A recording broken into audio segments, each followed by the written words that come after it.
देखिए, स्वास्थ्य मंत्री जी के संज्ञान में ये मामला आ गया है और हाँ, जब मुख्यमंत्री ही इस मामले को गंभीरता से लिए हैं तो बाकी तो पूरी सरकार इस मामले को गंभीरता से ले रही है।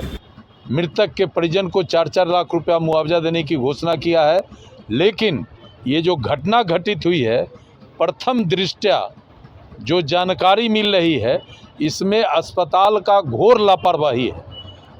चूँकि आईसीयू में जब पेशेंट भर्ती होते हैं तो वो इमरजेंसी में भर्ती होते हैं और ऐसे स्थिति में आईसीयू में हर स्तर का निरोधात्मक कार्रवाई, सुरक्षा की व्यवस्था अस्पताल प्रबंधन को करना चाहिए। जेडीयू विधायक इंजीनियर अजीत कुमार हमारे साथ बातचीत करने के लिए हैं। मुजफ्फरपुर में जो घटना घटी है, अस्पताल की लापरवाही है या क्या है?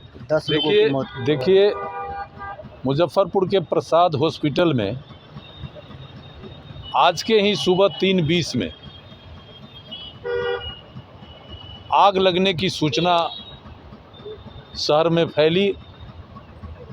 पूरा शहर इस अस्पताल की ओर मूव कर गया और वहाँ आईसीयू में 25 मरीज इलाज करा रहे थे और पूरा आईसीयू, जैसा कि बताया जा रहा है कि शॉर्ट सर्किट से जल रहा था और लोगों का कहना है कि मैक्सिमम लोग उस दुर्घटना में जल के मर गए हैं। बाकी जिला प्रशासन, स्वास्थ्य विभाग इन सारे मामलों को गंभीरता से देख रही है।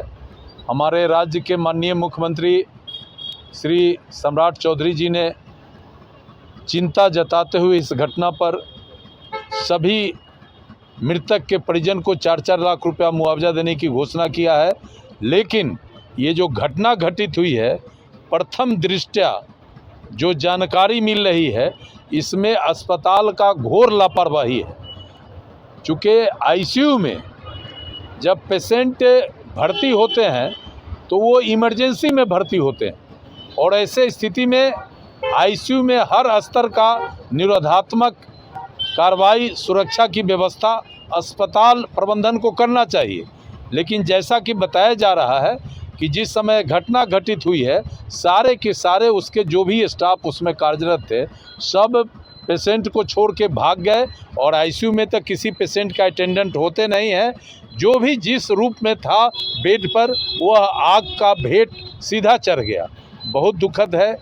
हम सभी मृतकों के प्रति, उनके परिजन के प्रति संवेदना व्यक्त करते हैं और ईश्वर से प्रार्थना करते हैं कि इस अकाल मृत्यु में ईश्वर मृतक सभी व्यक्ति की आत्मा को शांति दें और इस विकट स्थिति में शोक संतप्त परिवार को धैर्य धारण करने का शक्ति दें। हम यही भगवान से प्रार्थना करते हैं। स्वास्थ्य मंत्री से कार्रवाई की मांग करते हैं। निश्चित रूप से माननीय मुख्यमंत्री के संज्ञान में ये मामला और स्वास्थ्य विभाग के हमारे मंत्री और अधिकारी से हम कहना चाहेंगे कि ये अस्पताल सब जो है केवल शोषण और दोहन का केंद्र बन गया है। इलाज तो भगवान भरोसे होता है, लेकिन जो लोग भी बीमार जाते हैं उनका आर्थिक शोषण इस प्रकार होता है कि वो न घर के न घाट के रहते हैं। ऐसे अस्पतालों पर नकेल कसा जाए और नकेल कसकर जो भी इसमें दोषी हैं उन पर अब कठोर से कठोर कार्रवाई किया जाए, क्योंकि ये जो घटना हुआ है इसमें लापरवाही स्पष्ट है। स्वास्थ्य मंत्री पर सवाल उठ रहे हैं, घटनास्थल पर न जाकर दिल्ली चले गए। देखिए, स्वास्थ्य मंत्री जी के संज्ञान में ये मामला आ गया है और हाँ, जब मुख्यमंत्री ही इस मामले को गंभीरता से लिए हैं तो बाकी तो पूरी सरकार इस मामले को गंभीरता से ले रही है और कार्रवाई हो रहा है और आगे भी कठोर से कठोर कार्रवाई होगा और इसके लिए जरूरत पड़ेगा तो हम आगे आके पीड़ित और प्रभावित परिवार के लिए जरूरत पड़ेगा तो हम आंदोलन भी करेंगे। वीडियो आपका सोशल मीडिया पर वायरल हो रहा है, क्या लड़ाई?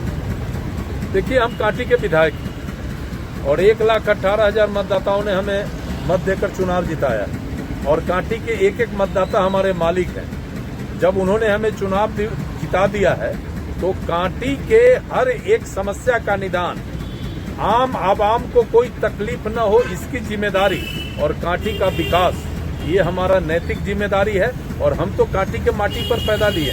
कांटी की मिट्टी हमारी माँ है, उस मिट्टी का सम्मान बढ़े ये हमारी नैतिक जिम्मेदारी है। और बाकी हम क्रेडिट का कोई हमें कोई इसका चिंता नहीं है। हमें काम करना है, हम काम कर रहे हैं और आगे भी काम करते रहेंगे। और जनता तो सब जानती है, जनता को जिसे क्रेडिट देना होगा वो दे देगी। इसके लिए हम चिंता नहीं करते हैं कि कौन क्रेडिट के लिए क्या कर रहा है।